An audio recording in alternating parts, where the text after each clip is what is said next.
je m'appelle Zélie Rioux et je suis membre de l'équipe de France de trampoline. On a une Coupe du Monde qui se déroule à Antibes, donc, à la maison. C'est très excitant.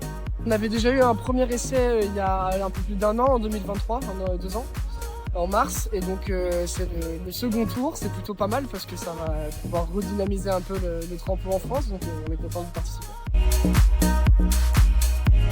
Ça représente beaucoup de choses. Déjà le début de la saison 2025-2026.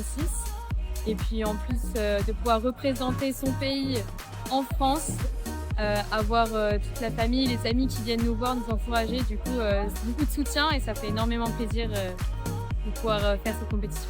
Il y a pas mal de pays qui viennent, c'est la dernière compétition avant le championnat du monde. Donc il y a des pays étrangers assez solides, on a le Japon, on a les Portugais qui viennent, des nations qui sont assez imposantes au niveau du trampoline. Donc on va pouvoir se confronter avec eux, c'est forcément quelque chose de stimulant. Ça peut permettre d'affiner aussi la préparation, de voir les programmes qu'on va pouvoir présenter au championnat du monde. Donc c'est une très bonne étape dans la préparation. Pour me faire plaisir sur cette compétition, représenter fièrement les couleurs de la France et puis aussi du pôle d'Antibes. Là, sur la compète, forcément, on espère toujours aller chercher des médailles. C'est aussi pour ça qu'on s'entraîne au quotidien et puis surtout quand on est à la maison, on a envie de bien faire. Donc marquer les esprits forcément, me faire plaisir, essayer de trouver des bonnes sensations dans l'ensemble de la compétition et puis s'amuser, je pense que c'est ça le principal. Bonjour, je m'appelle Loïs, j'ai 12 ans et je suis voltigeuse. Moi c'est Noah, j'ai 21 ans. Je fais de la gym accro depuis maintenant 13 ans et je suis porteur du coup de duo mixte.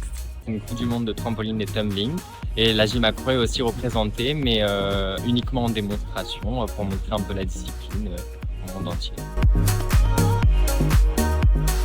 Il faut être souple, être fort, avoir beaucoup de cardio. On fait beaucoup de préparation physique du coup pour se muscler.